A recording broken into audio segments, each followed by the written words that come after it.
Hello guys, welcome to the channel. Very happy to receive you here today, and we have another exciting video which will be talking about Apple and the MacBook Pros. All right, so I have 6 things I want to share with you, and this concerns the lingo, the kind of terms, the way people who have the MacBook talk. I've had my laptop about a week, and so far I have learned a lot from people online and even just having discussions with people around me. And I noticed one recurring thing, which is that they always refer to certain things I've known by other names, very specific detail. I think it's just the way the people with the MacBooks, people in the Apple ecosphere talk. So without further ado, let's go through these 6 things I've come to learn that Apple people talk, and which might help you understand the lingo when you're hanging around your friends who have Apple computers or who are in the Apple technosphere, if I could call it that. So the first thing I noticed, they will talk about the size of the computers. They would refer to, do you have a 13-inch or a 16-inch MacBook? So this is a 13-inch MacBook Pro. The actual size is 13.3 inches, but it's generally referred to as a 13-inch MacBook. This is in contrast to the bigger and more powerful 16-inch line of Apple MacBook Pro computers. So when they talk about the 13 or the 16-inch, generally it refers to the size, and the 16-inch comes in usually very powerfully configured, and most people who use those actually use it for work, like graphics editing, video editing also. Second thing I want to talk about would be the connectors that go into the computer. So on the left side you have 2 connectors, 2 ports, and these are USB-C ports, which Apple refers to as Lightning 3 ports, and this could also be called USB Type 4 port. So that's what these are. People don't usually refer to this as Lightning 3.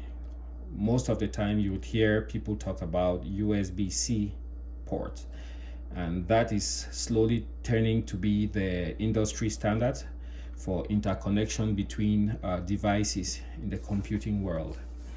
On the right side you have one 3.5 millimeter port, and that's for audio outlet for headphones. In 2020, most people would ask, why do you need headphones? You could just as well use a wireless Bluetooth headset. Well, it turns out there's a good reason. Let's assume you are a music producer while you're composing your music. Using wireless headsets, there's going to be a delay. So you make all this beautiful song, compose everything, and then when you go to play it back, you realize things are not jiving the way you imagined. So this, I believe, will be on the MacBook line of computers for quite a while to come. The third thing we're going to talk about would be the display. So for my prior computers, I would just call that a display. But I noticed amongst the Apple people, they refer to their display as the Retina display, and specifically for the MacBook Pro, they would say it has 500 nits of brightness. The MacBook Air has 400 nits of brightness, and most of the time I actually have to turn down the brightness just a little bit. This thing is very bright and the colors very rich. So most of the time, people who are in the Apple ecosphere will talk about the Retina display. They'll specifically refer to it as the Retina display. The fourth thing I want to talk about is the keyboard. So in the past couple of years, Apple went through quite a tough period when the keyboards on their computers were failing at an alarming rate. So they came up with a redesigned keyboard, and this is called the Magic Keyboard, as opposed to the butterfly keyboard which they had a few years prior. That has been completely replaced with the Magic Keyboard. So the Magic Keyboard has a very novel design with a scissor kind of mechanism resting on the base, and then on top of that you have a rubber cap which prevents the keys from flopping around when you're logging your laptop. So people love this a lot. The feedback is great, and it has proven so far to be quite reliable. So the keyboard, of course, like I said, it's called the Magic Keyboard, not just keyboard. The next thing I want to talk about is the touch bar, which you see on top there. That's actually something that changes, as you can see. So that's the touch bar. You can see right there you have Siri. You can just touch and Siri pops up right there. I didn't get that. Could you try again? Yeah, Siri didn't get that. So you also have quite a few shortcuts on here. For example, your volume, you touch and you can change. You also have brightness, which you can change. Leave that on brightest. And you have quite a few other functions which you can access using the touch bar.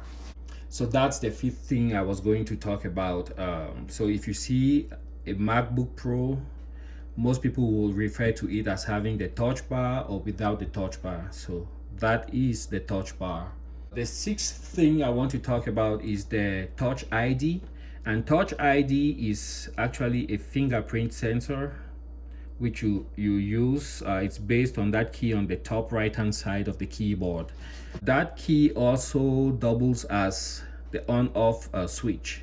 So if you hit the key, hold it in place, your computer will turn off. You hit it and hold it again, the computer will turn on. And you could program any of your fingers, your middle finger, index, or your thumb, and you just lay it there. It works really quick, so it doesn't take long. And Touch ID can also be used for purchases online, let's say on the Apple Store, or you have your cards stored in your Apple account and you want to do a purchase online. You can use your finger and the Touch ID, and then you'll be able to do your purchase without using your card. And one bonus thing which I want to touch on would be people who have the MacBook line of laptop computers tend to call them MacBooks, period. Whereas on the PC side, I notice people talk more about my laptop computer, my laptop, whereas the Apple people just talk of their MacBooks.